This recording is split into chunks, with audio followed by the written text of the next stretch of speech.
Alright, ladies and gentlemen, Fab is in the house and welcome back to the channel. Today I'm in the house with the Clark Custom Knives Zulu here with me for a review, and we're gonna analyze the look, the sound and the feel of this little fella right over here. But hey, don't forget to like the video, subscribe, comment, share, enjoy this video. It's gonna be fantastic and it's gonna be keeping me with cranking out these videos for you guys. So let's go ahead and check the size on this guy. We've got a 2.75 inch long cutting edge blade, maybe I would say like 3 inch for the overall length for the blade. The handle is going to be 3.75 with an overall length for this fella of like 6.75 inches. And this is Ontario Rad number 2 and this is the Ontario Rad number 1, so you can see how this guy is doing compared up with these two pretty popular options. And also I want to show you Benchmade bug out and the mini bug out right next to the Zulu, because we are pretty much in the same ballpark as the mini bug out. Or like, for example, look, that's the Spyderco Para 3. It's pretty big compared to that. It's a tiny one, but the Spyderco Paramilitary 2 is gonna kind of dwarf a little bit this fella, which is again in the same ballpark. Same size, similar size of the Chris Rib Knives small Sebenza 21. That's the large 21. This is a little bit bigger than that, but definitely the large is a large beast. I also want to show you this fella over here, because we're talking about gentleman's knife, and this is the Fontenil Pateau. This is Laitière. This is of course the Fab edition, and Mammoth and Raindrop. I mean, a little bit bigger, but still a pretty cool one. And since we are here talking about gentleman's knife, look at that. Also Fontenil Pateau. This is La Gouillole. Very, very nice classic French knives right over here. So let's go ahead and check this guy, because this is very interesting knife. It's a custom made knife made in USA. It has a price of $750. It's the Zulu. It's a liner lock. It has some nicely contoured scales. You have black linen micarta for the bolster, and you got natural canvas micarta for the actual scales. There's like T5 Torx bit screws in here, which are sunken in, not really flush with the scale, but not protruding. So overall look, when this knife is closed, is pretty slick. It's kind of like of a trapper vibe for the handle. The blade has just like this kind of like speary point affair to it. You got actually very nice feel to this side, pretty flush on this side. Actually, this is, you can see from this perspective, you see there's a little bit of a lip, like just tiny. You see, it would be perfect like that, but it's sticking out, probably because this is a liner lock, and you get you see these liners here. So when I don't know, probably I'm just assuming, so there's a little bit of a lip going on over here. Not a big deal, just you know, I thought I imagined to share with you guys. But it's well done. I mean, there's some nice rounding off of the edges, nice chamfering, not really much chamfering going on internally, as well as there is no skeletonization for the titanium liners over here, which have a nice satin finish to them. You got basically one sweep gentle line over here for the handle, which is working nicely. And then you got the stainless steel backspacer, which is floating. Look at that. Very, very nice. Screws are concealed right in this area over here, and you have everything else nice and floating. That's pretty cool indeed. Also, you have no lanyard hole option for this fella. You have blade absolutely centered and safely recessed down there. No way you're gonna be able to touch that. So super safe. You got some hidden pivot right underneath the bolster, and it's very interesting to see how, you know, they conceal that with just an extra 2 screws instead of 1, and screwing the bolster from the inside. You know, that's how you do it.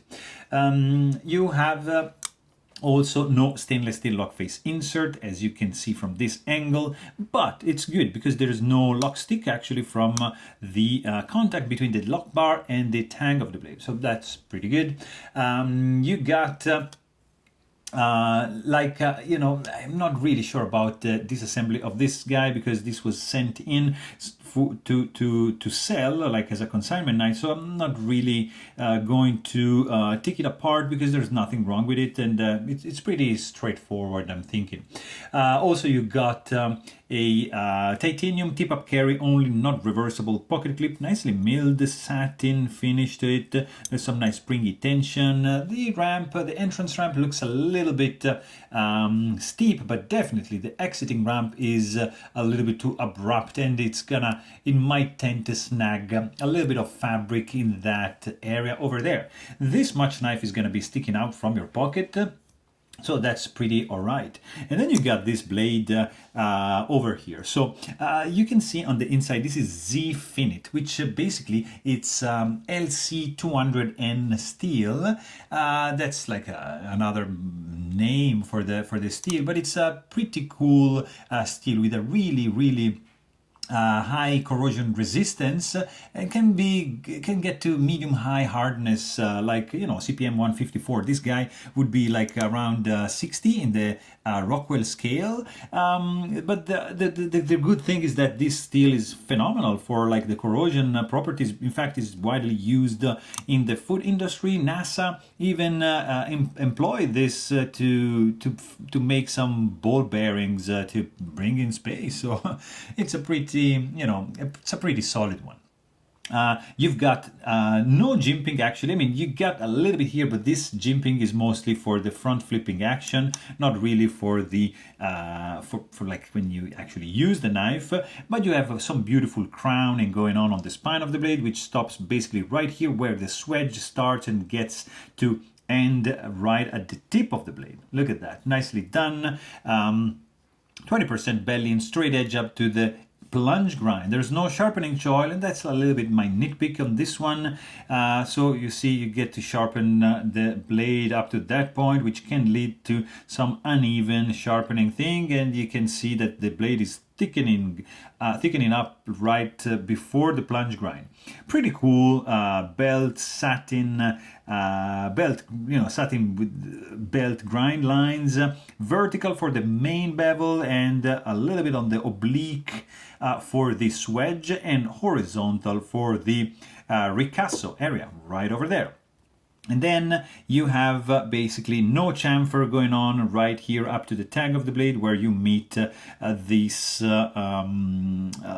lock bar, which has no relief. So yeah, there's some jimping, so I can manage to do that, but I would have preferred a little bit more, if I have to be honest. On the other side, you just see IKBS, so these are going to be loose bearings, and maybe you can actually see them from this angle over here, right over there. And that's why the action is just like that, smooth, pretty good, indeed. But I appreciate just the logo on this side, not too big, IKBS on this side, it's all right. What I really appreciate about this guy is the sound. Hear this. Very minimal, very subdued, very unobtrusive. It's not loud, not resounding, not piercing, it's just mellow. It's like almost inaudible. Sometimes you can just, if you do like something like a slow roll like that, that's I mean, as quiet as it gets. Nobody's gonna be intimidated or like surprised if you flip this knife open at the table and just cut whatever. It's like really a classy, gentleman, small and subdued sound when you open it. When you close it, guys, I mean, how cool is this? Super muffled, dampened, really mellow thump. Very, very good. Let's quickly check the weight on this guy, because it's very lightweight. Of course, it's tiny. There's micarta titanium. It's small. It's gonna be 2.02 ounces in your pocket, so we can't really complain about the weight. Let me also check stock thickness on this fella is going to be, look at that, 0.103 inches, and the thickness behind the edge is going to be 0.0185. So yeah, not too shabby, full flat grind. This is going to be slicing pretty good. Also, like in the hand, feels all right. There's no hot spots whatsoever. The ergonomics are like okay. I mean, there's no finger groove, so it's not like molding like in your hand, but it's okay. It's like a smaller knife. It's like gentleman. You're gonna do some light tasks with this one, something like along the lines, for example, of the Nandi from Chris Reeve, right? You have a little bit of a groove here, but you're not gonna be doing any batoning, right, with these kind of knives. Also, you have really not much hot spots going on. It feels good in the hand, maybe just a little bit sharp corner in this point of the pocket clip, but beside that, it feels pretty good. You can actually reverse grip quite nicely, and you can see that you see this the balancing is going to be right at this point.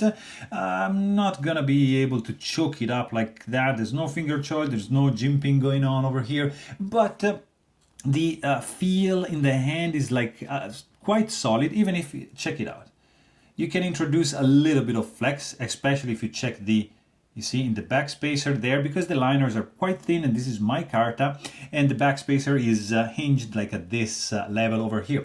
Not much texture going on, pretty slippery and smooth handles in this micarta over here, but fit finish is good, very good on this side, a little bit less on this one, as you can just snag a little bit that lip. Not a huge deal, but I just thought to mention that. So beside that, everything looks pretty flush. I love this floating backspacer here, really cool option, especially with these you know, space, with these gaps on these sides. I truly like that. Also, well put together, nothing is rattling.